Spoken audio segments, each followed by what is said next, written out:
నీకు ఆపదలో పైసలు లేనప్పుడు ఎవరు ఆదుకుంటారా నేను? మా అక్కరా.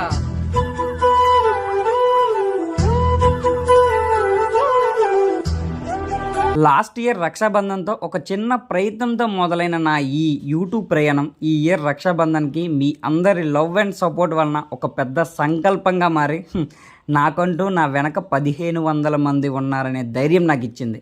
అందరికీ హ్యాపీ రక్షాబంధన్.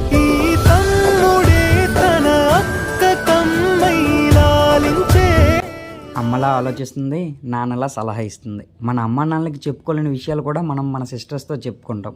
మన జనరేషన్లో ఉన్న పరిస్థితులను అర్థం చేసుకొని మనకి మన అమ్మా నాన్నలకి మధ్య వారధిలా ఉంటుంది. నా అక్క గురించి చెప్పాలంటే నా కోసం ఎన్నో సాక్రిఫైజులు చేసింది. నాకు ఒక బిగ్గెస్ట్ సపోర్ట్ మా అక్క. ఒక పర్ఫెక్ట్ ఎగ్జాంపుల్ చెప్పాలంటే, నేను యూట్యూబ్ స్టార్ట్ చేసిన కొత్తలో మా అమ్మ నాన్న మనకి ఎందుకురా ఈ వీడియోలు, అందరూ చూస్తారు, ఏవేవో అనుకుంటారు అని ఒక్కసారి అంటే, మా అక్క మా పేరెంట్స్ అదేం కాదు నాన్న, ఇది వాడు ఏదో చేద్దామని స్టార్ట్ చేశాడు, మనం ఏమనొద్దు, మీరే చూస్తారు కదా అని ఒక చిన్న మాట చెప్పింది అంతే. ఆ రోజు నుంచి నేను ఎలాంటి వీడియోస్ చేసినా నాకు నా ఫ్యామిలీ నుంచి ఎటువంటి మాట రాలేదు. Because of my sister only. My sister, my protector, my guardian angel. I couldn't tie a shoelace without you in my life. Love you. Thank you for being a second mother to me. During life highs and lows, hurts and happiness, a sister is always there. A big sister love is unconditional. A bond that can never be broken. Love you, akka.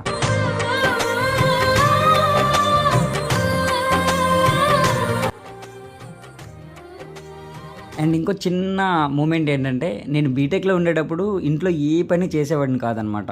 మా అమ్మ నాకు ఏ పని చెప్పేది కాదు. కానీ మా అక్క మాత్రం, వాడికి ఇప్పటి నుంచే ఏ పనైనా చెప్పాలమ్మా, రేపటి రోజున బీటెక్ అయిపోయాక బ్యాచిలర్ రూమ్స్లో ఉంటాడు కదా, వంటో తంటో ఏదో ఒకటి నేర్చుకోవాలి అని తిట్టి మరీ పనులు నేర్పించింది. యాక్చువల్గా మా అక్క వల్లనేమో నాకు ఇప్పుడు వంట వచ్చింది, బ్యాచిలర్ రూమ్లో ఎలా ఉండాలో కూడా తెలిసింది.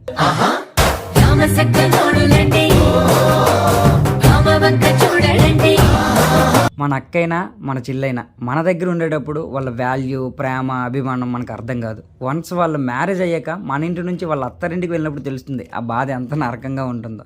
ఒక్కసారిగా ఇల్లు బోసిపోతుంది, ఒక్కసారిగా మనం ఒంటరిగా ఫీల్ అవుతాం. సో వాళ్ళు మన దగ్గర ఉండేటప్పుడే మనం వాళ్ళతో టైం స్పెండ్ చేసేయాలి.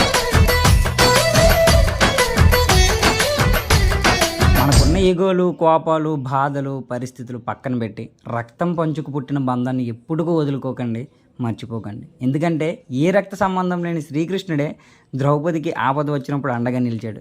దానికి ప్రతీకే ఈ రక్షాబంధం.